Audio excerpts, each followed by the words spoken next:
देखिए, vice chancellor साहब को सबसे पहली बात तो मैं कह दूं कि वाइस चांसलर साहब यहाँ के ट्रेडिशन से वाकिफ़ हों और वो पुराने वाइस चांसलर साहब से बात करें और उनसे पूछें कि यहाँ का जो सदर होते हैं उनको हमेशा से वाइस चांसलर सदर साहब कहते आएँ और हम लोग हमेशा से वाइस चांसलर साहब कहते आएँ। और जो मैंने फुटेज देखा तो मुझे सबसे पहले तो इस बात का एहसास हुआ कि जिस तरह की लैंग्वेज उन्होंने इस्तेमाल की कि मैंने उसे अब वो भुगतेगा, इस तरह की जो लैंग्वेज है वो बहुत ही गलत है। अलीगढ़ मुस्लिम यूनिवर्सिटी की रिवायत नहीं रही है। तो बदतमीज़ कौन है इस बात का तो एहसास उनके फुटेज से हो जाता है। दूसरी बात यह है कि निलंबन वापस की बात है, तो निलंबन वापसी की ना मैं उनसे दरख्वास्त कर रहा और ना मैं अपने आप को निलंबित मान रहा। वो करते रहें कि निलंबन वापसी के लिए मैं निलंबन वापसी की ना कोई बात करूँगा, ना मैं उनसे वापसी की कोई दरख्वास्त करूँगा। आज क्या है प्रेस कॉन्फ्रेंस बुलाने का? देखिए, प्रेस कॉन्फ्रेंस का आज का जो मकसद था वो ये था कि जिस तरह से उन्होंने आरोप लगाए हैं कि मैं जो है, मैंने उनसे कहा था कि साहब मैं बीजेपी में जाना चाहता हूँ, तो मेरा कहना उनसे ये है कि मेरी जो है दो मोबाइल है, मेरे पास 2 नंबर हैं, दोनों मोबाइल का कॉल रिकॉर्ड निकलवाएं और अगर आज तक मेरी बीजेपी के किसी कार्यकर्ता से भी बात हुई हो तो मैं सारे आरोप मानने के लिए तैयार हूँ उनके।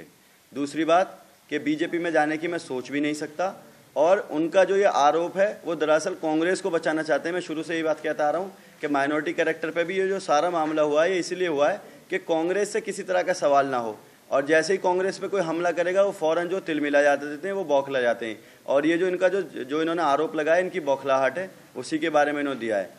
और जिस तरह से इन्होंने दूसरी बात कही कि जो है धन जुटाने की बात कर रहे हैं इसके नाम पे, तो मैं कहना चाहता हूँ कि इंसान की जैसी सोच होती है वैसा ही वो दूसरे के बारे में सोचता है। जिस तरह से ये अभी तक अलीगढ़ मुस्लिम यूनिवर्सिटी के माइनॉरिटी कैरेक्टर को बेच रहे हैं कांग्रेस के नाम में, वो उसी तरह का दूसरे के बारे में सोचते हैं। मैं ये कहना चाहता हूँ इनसे कि वाइस चांसलर साहब अपने 5 लोगों का एक डेलीगेशन बनाए, स्टूडेंट्स यूनियन अपने यहाँ से 5 सीनियर लड़कों का एक डेलीगेशन बनाएगी, 10 लोग मिलकर के चलें प्रेसिडेंट ऑफ इंडिया के पास यूनिवर्सिटी के माइनॉरिटी कैरेक्टर के लिए। अगर उनके अंदर इतनी हिम्मत है कि वो खड़े होकर के सरकार के खिलाफ बोल सकते हैं तो वो चलें, नहीं तो उन्हें किसी बात को कहने का कोई हक नहीं है। और यूनियन की जहाँ तक उन्होंने बात की है कि उन्होंने अपने PRO की ID से वो फ़ोटो भेजा है कि यूनियन मिलने गई, तो उसमें ना तो मैं कहीं उस फोटो में हूँ और दूसरी बात यह है कि यूनियन अगर मिलेगी तो यूनिवर्सिटी के अंदर किसी से मिलेगी। यूनिवर्सिटी के बाहर जाकर के अगर यूनियन मिलती है तो फिर वो यूनियन के नाम पे नहीं मिला जाता है। इन पर्सन कोई किसी से मिलकर के आ रहा है तो उसके लिए यूनियन का ऑफिस जिम्मेदार नहीं है, उसके लिए वो पर्सनली जा सकते हैं, मिलने गए वो, मुझे उनसे कोई एतराज़ नहीं है। वो दोनों मिलने गए, मिल के आए, कोई प्रॉब्लम नहीं।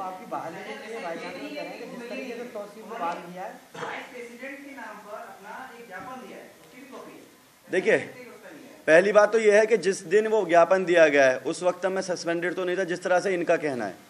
एज पर द रिकॉर्ड भी अगर देखा जाए, चलिए मैं नहीं मान रहा सस्पेंशन को, लेकिन वो मान रहे हैं, बट अगर एज पर द रिकॉर्ड जाएं तो मेरा सस्पेंशन रात में 12 बजे हुआ है और वो मुलाकात जो है वो मुलाकात है दोपहर की या 2:30 बजे की जो भी है, ठीक है। तो तब तो मैं ऑन रिकॉर्ड था। और अगर कोई भी ज्ञापन किसी भी के भी पास जाता है तो उसमें प्रेसिडेंट के पैड पे जाएगा या यूनियन के पैड पे जाएगा तो प्रेसिडेंट के सिग्नेचर होंगे, लेकिन उस ज्ञापन पे ना प्रेसिडेंट था ना प्रेसिडेंट के ज्ञापन थे सस्पेंडेड। वाइस चांसलर, इसका मतलब सीधा सीधा ये है कि वाइस चांसलर साहब ये चाहते हैं कि आपस में फूट डाली जाए और राज किया जाए। उन्होंने 2 लोगों को बुलाया है, जो भी किया है उनके से जो ज्ञापन दिलाया है, मैं उस ज्ञापन को ज्ञापन नहीं मानता। अगर इनके रिकॉर्ड के हिसाब से भी देखें तो तब तक मैं प्रेसिडेंट था और उस ज्ञापन पे प्रेसिडेंट के सिग्नेचर नहीं है।